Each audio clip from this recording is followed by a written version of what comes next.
투자자 입장에서 빠르고 정확한 시황을 전달드릴 최경진의 퀵시황입니다.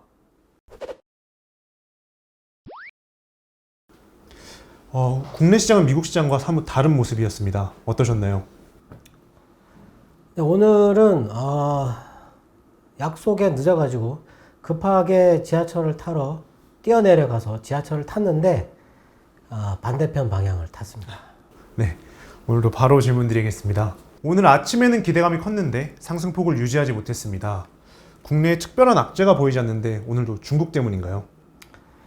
네, 일단 오늘 우리나라 시장이 아침에 잭슨홀 미팅 때문에 상당히 분위기가 좋았었는데 유지를 못하고 밀려가지고 하루 종일 그냥 바닥에서 기는 듯한 그런 모양을 그렸어요. 근데 그게 거의 중국 시장 흐름과 맞춰가지고 시간대와 맞춰가지고 일어났기 때문에 중국 때문이다라고 봐야 되는데 왜 외국인이 중국 시장에 맞춰서 이런 매매를 했는지는 이유를 알 수가 없습니다. 네, 중국 시장에서 나온 뉴스가 그렇게 크게 악재인 것 같지도 않고 굳이 이렇게까지 할 이유는 없을 것 같은데 특히 외국인은 시장이 상승할 때 상승 흐름을 거의 훼손하지 않습니다. 원래는 그 흐름을 충분히 향유하고 나서 매도를 때리는데 오늘 같은 경우는 너무 의외의 매도가 나왔다라는 거 좀 아쉬운 부분이고요. 그리고 잭슨홀 미팅이 생각 외로 너무 좋게 나왔다.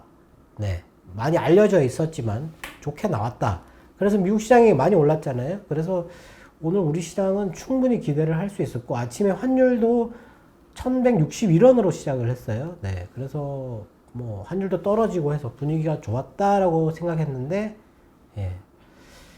왜 중국 때문인지 오늘 한번 좀 살펴봐야 되지 않을까 싶습니다. 먼저 지난주 금요일 날 미국의 7월 개인소득 발표가 있었는데 이게 1.1이 나왔어요. 이전치가 0.2였거든요.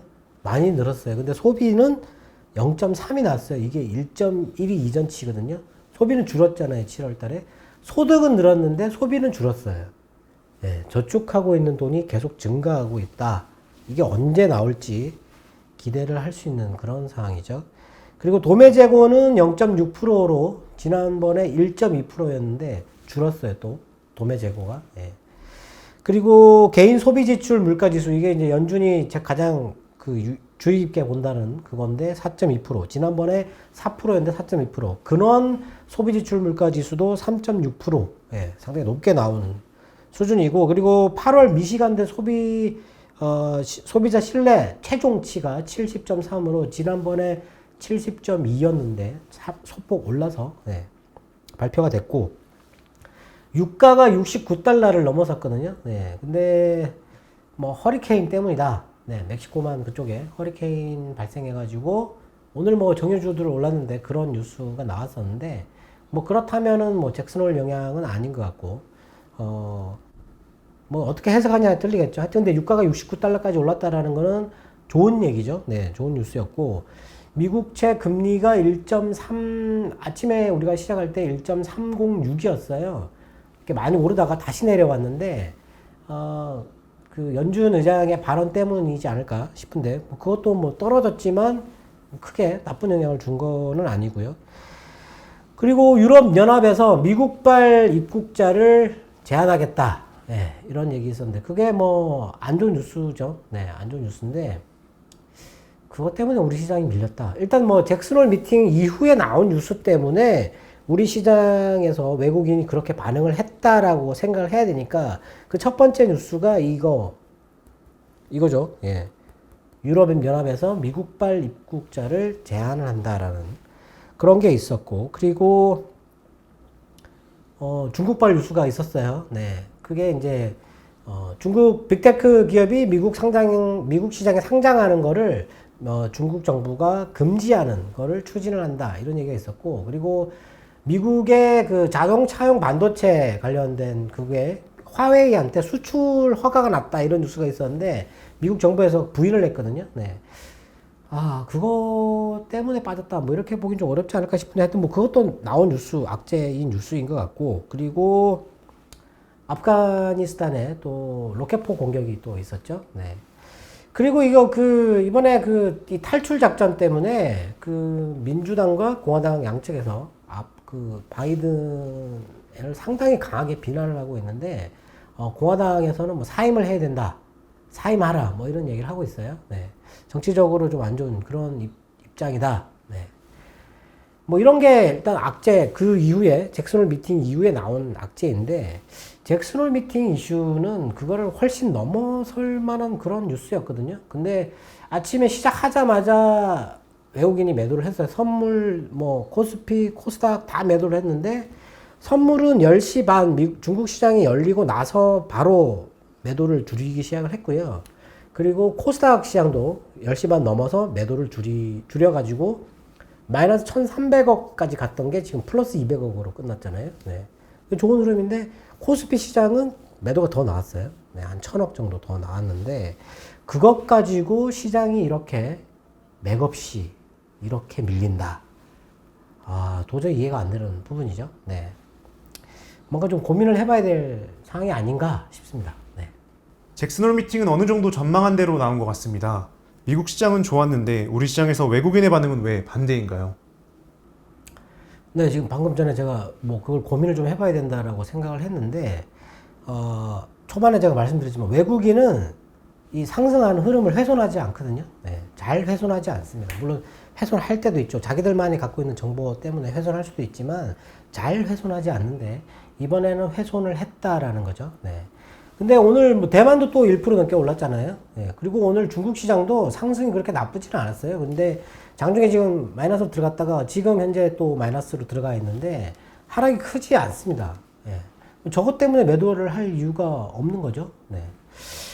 근데 왜 매도를 하는지 모르겠어요. 중국 시장에 나온 악재 같은 경우는 비아디라는 전기차 회사의 매출이 50% 증가했는데 상반기에 순이익이 마이너스 29.41% 거의 30% 가까이 급감했다. 이게 원자재 가격 급등 때문에 이런 현상이 있었다. 이런 뉴스는 있어요. 근데 이것 때문에 밀리지는 않지 않았겠느냐. 그리고 오늘 배터리 쪽이 약했는데 정부에서 그 배터리의 의무 수리 보증 기간을 2년에 4만 킬로였는데 3년에 6만 킬로 이렇게 확대한다고 얘기를 했죠. 그러면 이제 업체는 부담이 가는 거긴 한데 그것 가지고 밀지는 않겠죠. 네. 댓글에 질문에 그런 게 있었는데 기간 매수는 추세를 형성하지 제가 않는다고 말씀드렸더니 그 이유를 설명해 달라고 지금 금요일하고 월요일하고 기간이 매수하는데 왜 그런 얘기를 했느냐 이렇게 물어보시는 것 같은데 지금 주가가 오르고 있습니까? 보시면 아실 텐데요. 기간이 매수를 했는데 주가가 안 올라요. 올해 가만히 보시면 작년에 11월 8일인가요? 미국 대선 치르고 나서 계속 쭉 타고 올라가잖아요. 천천히 올라갈 때 이때 초반에 기간이 매수를 합니다. 근데 그 이후부터 어마어마한 양의 매도를 해요. 12월부터 1월 달까지 연기금에서 주로 매도를 하죠. 하루에 1,000억 이상씩 거의 4월까지 매도를 하죠. 계속 매도를 합니다. 네.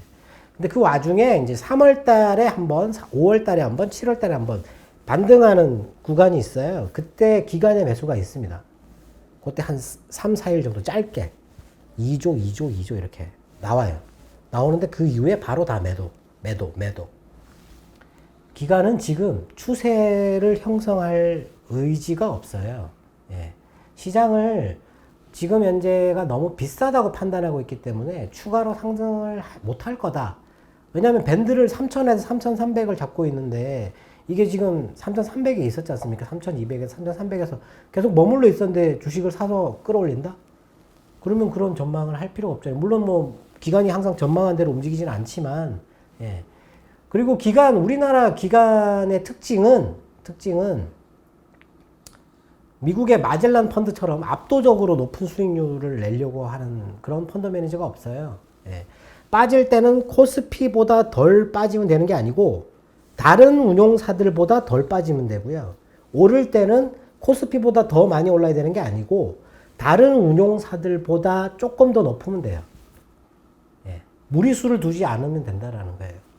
그러니까 떨어질 때 손절 잘하면 되고 올라갈 때 잘 따라 사서 수익 내서 빨리 빠져나오면 되는 거잖아요.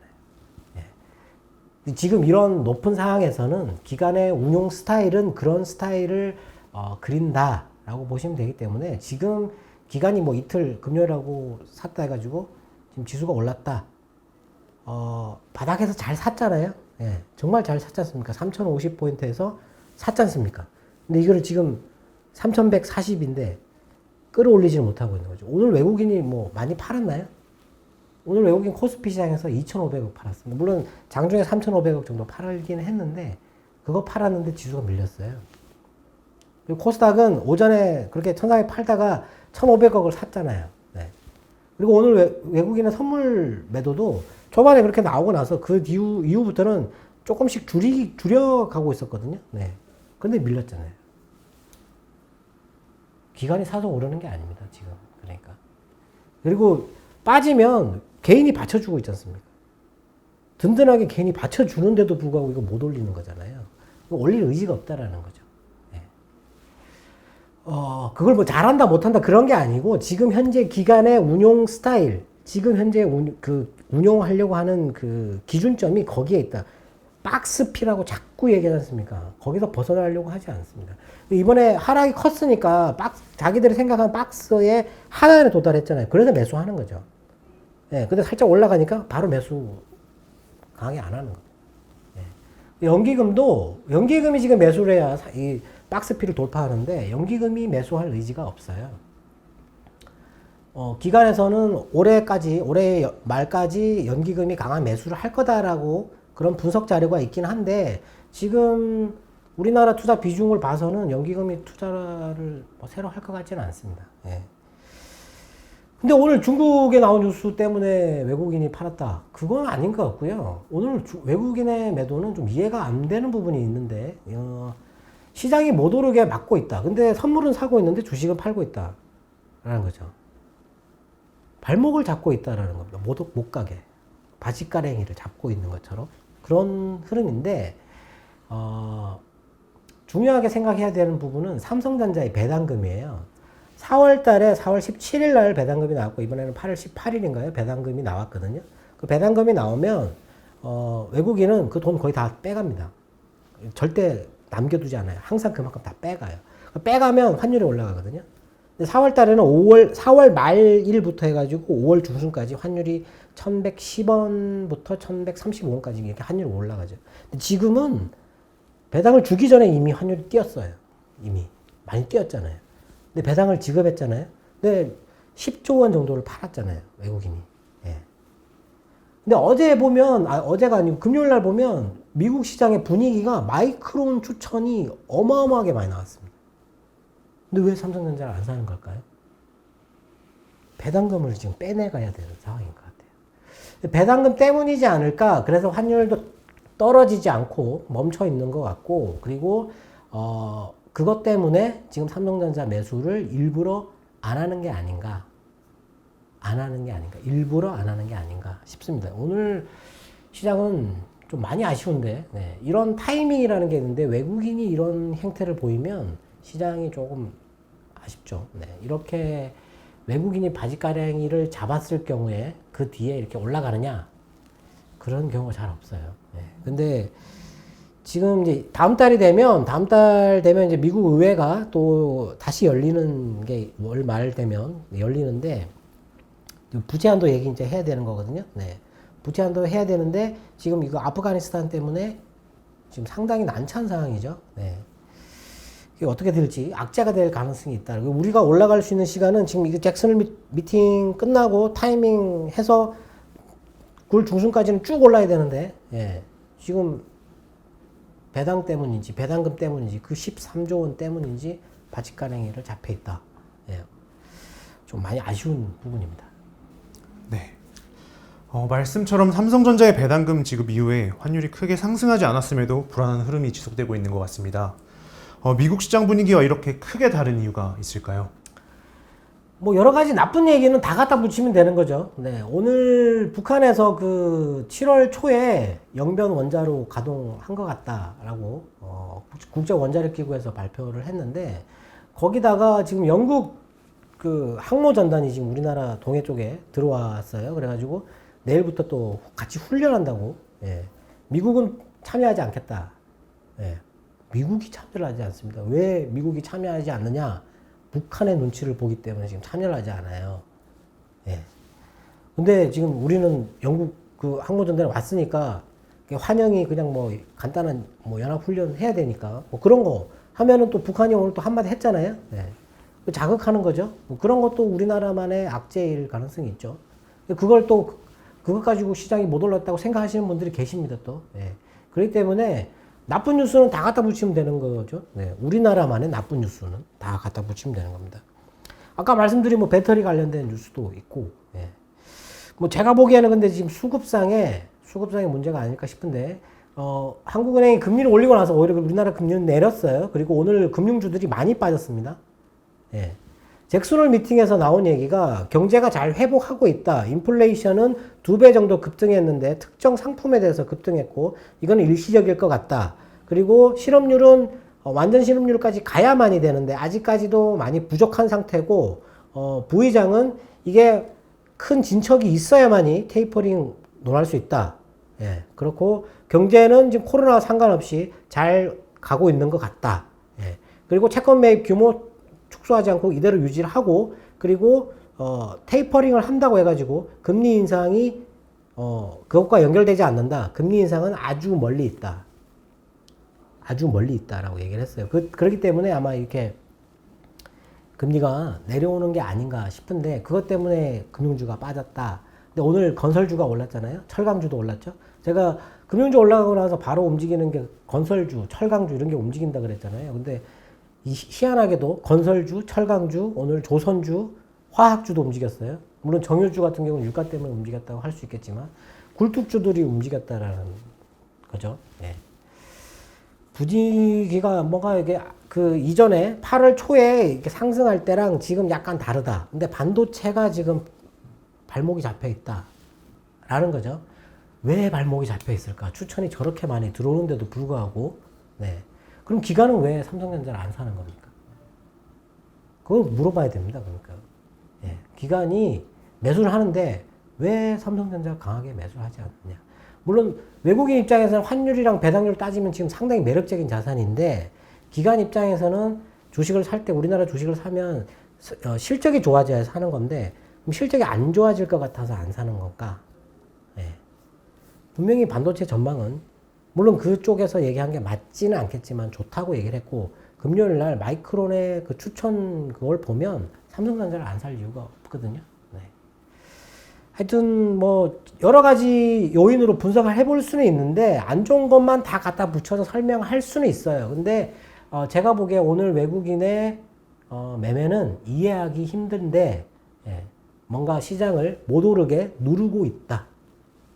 거기까지입니다. 오늘도 투자자분들의 궁금증이 해소되었길 바라겠습니다. 내일이 8월의 말일인데요. 내일까지만 바지가랭이를 잡을지는 알 수 없는데 일단 제가 생각할 때는 지금 9월 중순까지는 우리나라가 강하게 반등을 해줘야 된다라고 생각됩니다. 네, 저희는 여기서 인사드리겠습니다. 지금까지 최경진의 퀵시황이었습니다. 감사합니다.